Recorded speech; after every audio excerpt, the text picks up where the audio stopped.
Yang ke-16, adakah kita memiliki kasih ilahi? Kasih ilahi kalau disimpulkan artinya tidak mementingkan diri sendiri. Karena kalau kita mengasihi, kita tidak egois. Kasih ilahi bukan perasaan tetapi karakter. Dan dia selalu mau melakukan yang terbaik bagi orang lain. Kolose 3 ayat 14 mengatakan, kasih adalah pengikat yang mempersatukan. Kasih itu mau berkorban, bahkan menyerahkan nyawanya. Kasih tidak berbuat jahat terhadap sesama manusia. Dan kasih tidak akan mengecewakan. Sebaliknya, keegoisan memikirkan diri sendiri kebalikan daripada kasih. Sebabnya, kalau seseorang egois, dia tidak memiliki hubungan yang baik dengan sesama manusia. Saudaraku, Tuhan Yesus adalah contoh teladan yang paling utama tidak egois. Dalam Roma 15 ayat 1-3 saya bacakan. Kita yang kuat wajib menanggung kelemahan orang yang tidak kuat. Jangan kita mencari kesenangan diri sendiri. Setiap orang di antara kita harus mencari kesenangan sesama kita demi kebaikannya untuk membangunnya. Karena Kristus juga tidak mencari kesenangannya sendiri. Tapi seperti ada tertulis, kata-kata cercaan mereka yang mencerca engkau telah mengenai aku.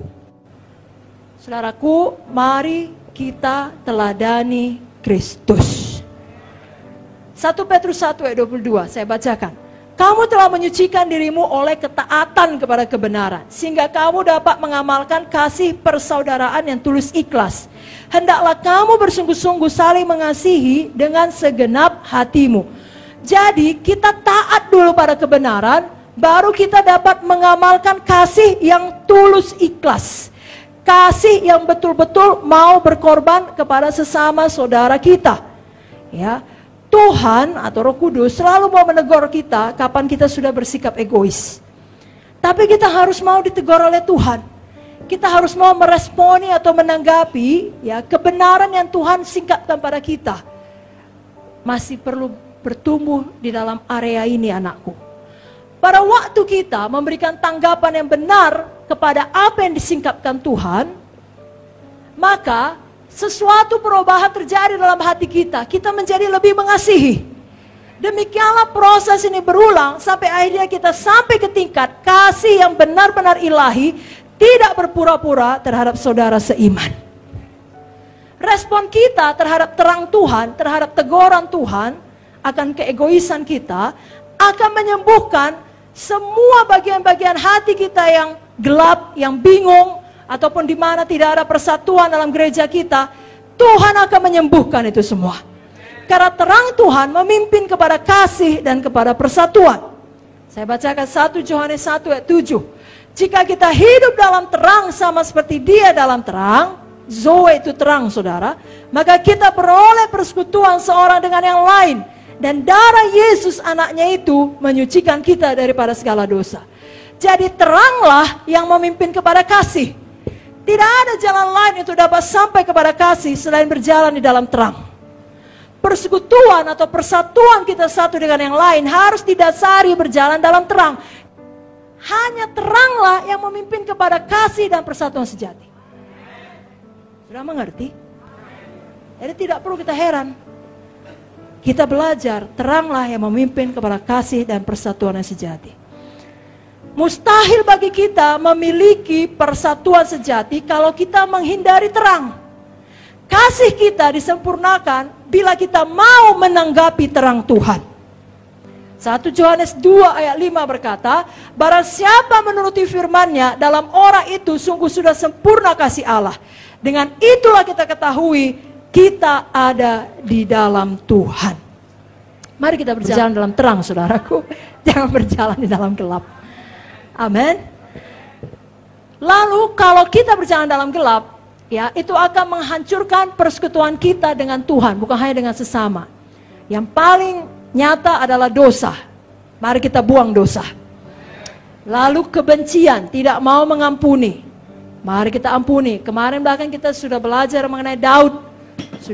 Sudah mati pun Saul, diciptakannya lagu untuk mengingat Saul. Ada orang yang menguburkan mayat Saul, dipujinya, dihiburnya. Kuatkan hatimu, Tuhanmu sudah mati. Dibutuhkan 2 orang untuk bertengkar. Kalau lagu dunia dikatakan takes 2 to tango. Dibutuhkan 2 orang untuk menari tango. Kalau tidak ada yang mau bertengkar, tidak ada yang mau membenci, salah satunya saja mau mengampuni, tidak akan jadi pertikaian itu, saudara. Itulah berjalan di dalam terang. Hari ini kita ingat, terang mendahului kasih. Mentaati terang kebenaran Tuhan, itulah yang membawa kepada kasih sejati dan kepada persatuan.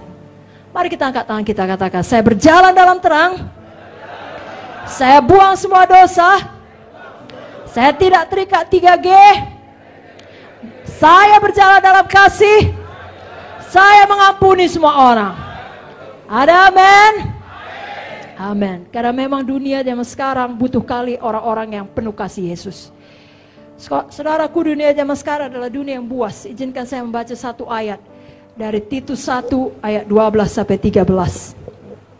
Pada akhir zaman ini, menurut Matius 24 ayat 12, kasih kebanyakan orang menjadi dingin. Betul, saudara? Kita tidak mau termasuk di dalamnya. Walaupun banyak kedurhakaan, banyak orang berontak, kasih kita tetap panas. Mari kita tetap mengasihi semua orang pada akhir zaman ini, seperti surat Paulus kepada Titus yang akan kita baca. Mari kita baca sama-sama. 1, 2, 3, ya.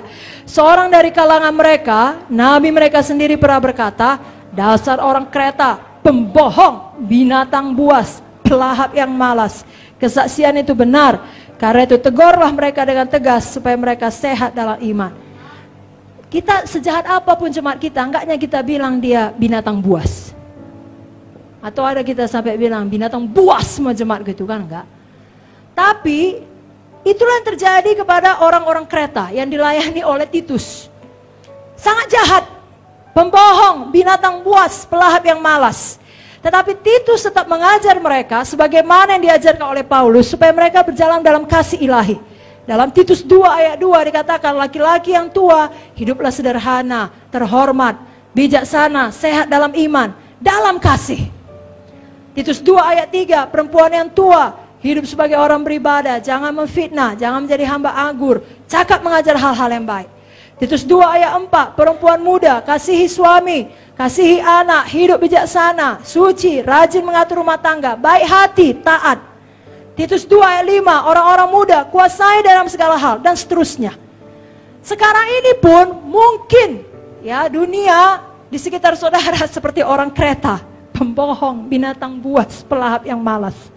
Tapi saudara tetap bisa memiliki kasih yang panas. Saudara aktifkan Zoe di dalam ini. Karena memang dunia terhilang membutuhkan orang-orang yang rela hidup sebagai Kristus-Kristus yang penuh kasih. Saudaralah Kristus-Kristus kecil di dalam dunia sekarang ini. Amin, saudara.